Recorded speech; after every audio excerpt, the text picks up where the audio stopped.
Bismillahirrahmanirrahim. Assalamualaikum warahmatullahi wabarakatuh.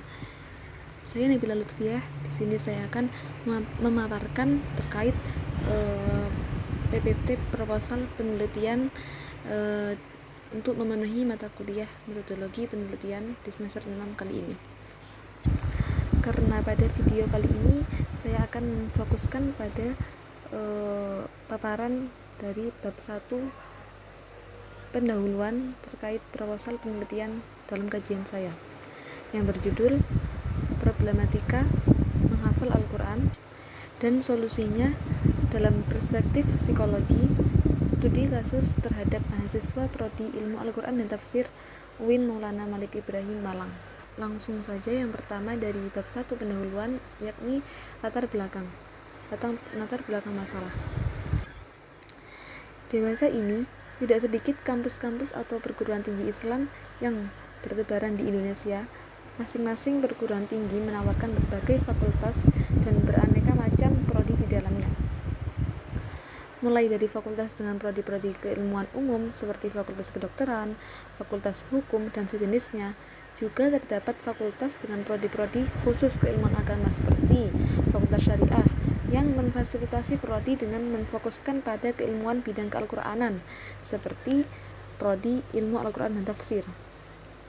Prodi ilmu Al-Quran dan tafsir ini memang tidak terlalu banyak tersebar di kampus-kampus umum, hanya sebagian dari kampus-kampus Islam di Indonesia.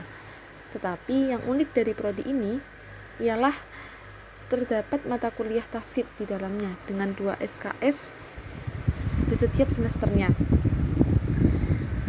Karena penelitian kali ini akan fokus kepada satu prodi dalam satu universitas, yaitu prodi IAT di Universitas Islam Maulana Malik Ibrahim Malang. Jadi tidak semua kampus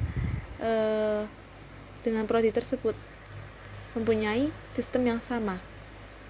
Ada dari perguruan tinggi lain yang meniadakan mata kuliah tersebut. Problemnya di sini adalah banyak dari para mahasiswa yang tidak mampu untuk mencapai indikator dari mata kuliah tersebut. Karena setiap mahasiswa memiliki kemampuan yang berbeda-beda. Maka dari itu perlu diteliti kembali lebih terkait problematika dan solusi tiap mahasiswa dari segi menghafal maupun segi psikologinya. Lalu beranjak kepada rumusan masalah. Rumusan masalah pada penelitian kali ini saya akan memaparkan 2 poin, yaitu poin yang pertama yaitu bagaimana problematika mahasiswa Prodi Ilmu Al-Quran dan Tafsir UIN Malang dalam menghafal Al-Quran. Poin yang kedua, bagaimana solusi dalam perspektif psikologi dari problematika menghafal Al-Quran oleh mahasiswa Prodi Ilmu Al-Quran dan Tafsir UIN Malang. Selanjutnya yakni tujuan penelitian. Ada 2 poin. Yang pertama, mengetahui problematika mahasiswa Prodi IAT UIN Malang dalam menghafal Al-Quran. Poin yang kedua, mengetahui solusi dalam perspektif psikologi dari problematika menghafal Al-Quran oleh mahasiswa Prodi IAT UIN Malang. Beralih kepada manfaat penelitian. Manfaat penelitian di sini saya akan memaparkan 2 poin. Poin yang pertama yaitu manfaat teoritis.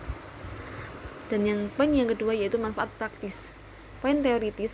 Manfaat teoritis di sini yang pertama menambah pengetahuan di bidang tahfidz Quran.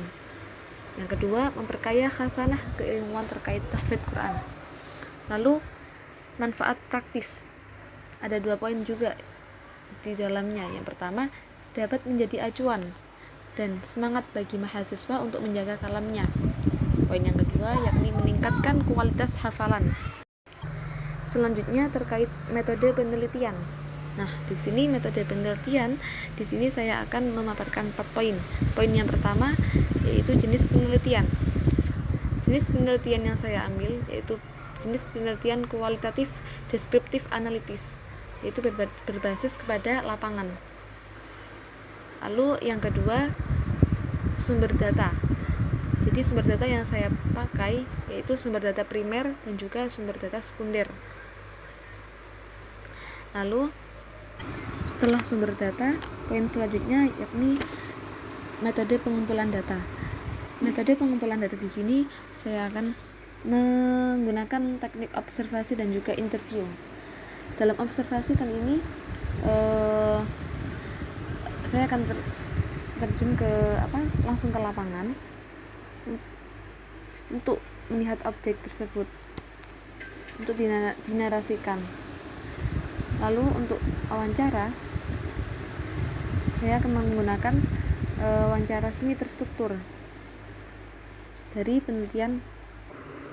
Setelah metode pengumpulan data, selanjutnya ada metode analisis data. Jadi data-data yang dikumpulkan tadi dianalisis secara interaktif dan juga ditulis secara teliti dan rinci. Selanjutnya terkait sistematika penelitian. Nah, sistematika penelitian di sini saya menggunakan 4 bab. Saya memaparkan 4 bab. Bab pertama yakni pendahuluan yang tadi saya paparkan, yaitu berisi latar belakang, rumusan masalah, tujuan penelitian, manfaat penelitian, metode penelitian, dan juga sistematika penulisan. Lalu bab yang kedua, tinjauan pustaka dan landasan teori. Ini fokus kepada teori atau pengetahuan terkait kajian yang saya kaji, lalu problematika dan solusi menghafal Al-Quran dalam lingkup psikologi yang tadi saya kaji. Lalu bab yang ketiga, hasil penelitian dan pembahasan. Di sini juga ada 3 poin. Saya menyebutkan 3 poin. Hasil dan penelitian dan pembahasan ini